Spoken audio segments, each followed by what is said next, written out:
So next scenario, made the vow but not sure of the amount.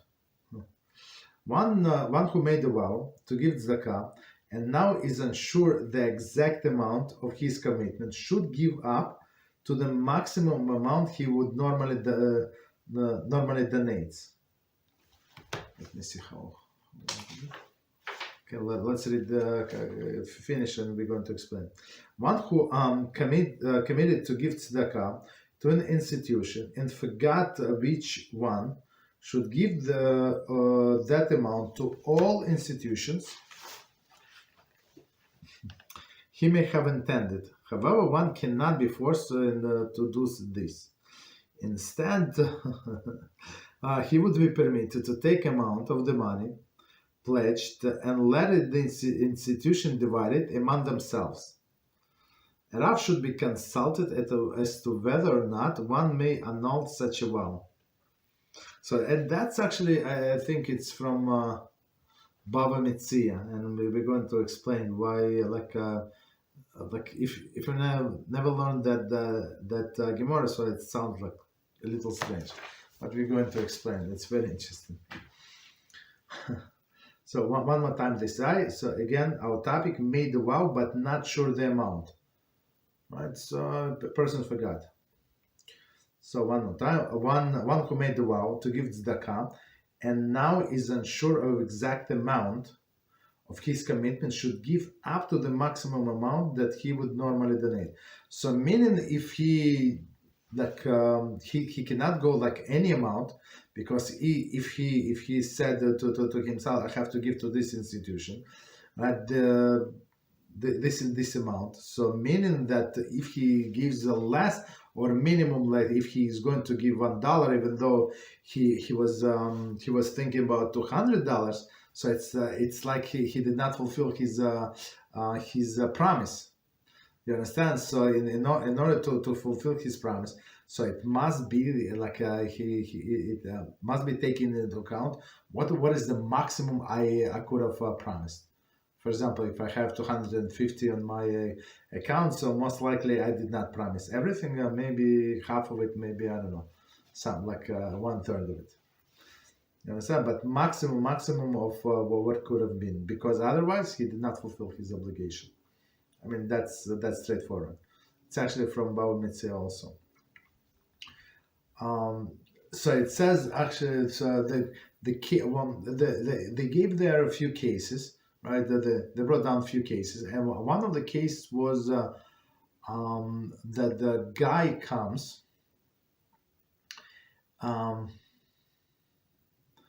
to two people and whose father passed away.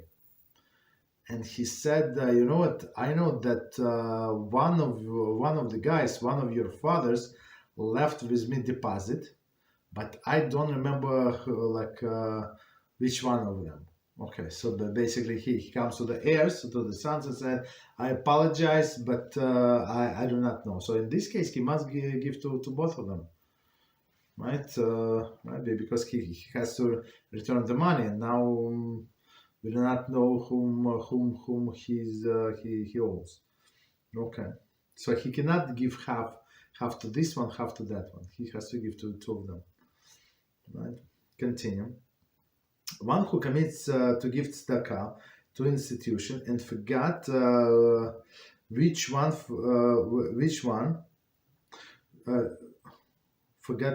should give the amount. I'm sorry. One who committed to give tzedakah to an institution and forgot which one, right? I mean, to which one, I guess, should give the amount to all of the institutions that he may be intended. So, and the story in Bava Metzia, it's like a person said, I stole from one of you guys. I don't remember from which one. I took the money from the pocket, let's say in a bathhouse or something. So please tell me from whom I took. So there's and every, like, let's say there were 5 people, and all of the 5 people say, yeah, you took from me. So basically he cannot prove. I mean, he came and said that I want to return. And one of the opinions says that he has to return to all of them, right? One of the opinion, and another opinion said no, like put it down, like pull it down and let them divide on their own. Or another opinion was that he should take it to a court, Beis Din, and leave it with them and let them prove that this $100 belongs to them, right? Or leave it in the case in the hands of Beis Din until Eliyahu Hanavi comes. So that's just so you know the background of these halachas, right? So let's say if he decided to give $100 but does not remember to what institution to give, right? So like he should give to all of the institution that could have right, that he usually gives, or like, right, maybe 2, 3, whatever. So, because it was a promise. However, one cannot be forced to do this, right? Okay. And in that Baba Mitzvah, when it says all of the 5 people claim, so it says like if you give only to one of them, like arbitrarily, right? It's maybe you are right, maybe not. So, and if you want to be clean of this of the sin of stealing, you have to like compensate the person you stole from. So of course, if you stole only from one, of course the 4 other people are lying. It's understandable. But if you want to clean up your chart in Shemaim, that's what you should do, and that's what it says here. So he cannot be forced to do that. Because why? Because he promised only that I'm going to give $100. Right, and now like there are five institutions that he usually gives to, so we cannot force him to pay 500. That's not what he promised. Understand? But on one hand, but on another hand, if you want to be clean because you promise to give to one of the 3 and you gave to like arbitrarily decided, maybe you gave to wrong institution. That's the issue. I mean, okay, I'm just trying to explain what it says here. Instead, he would be permitted to take the amount of money he pledged and let the institution divide by themselves. That's what I said about the court. Right? He brings to the court, and one opinion, no, you actually get these people together, put it on a table, a leaf, and let them fight for the money. I mean, that's not proper, of course.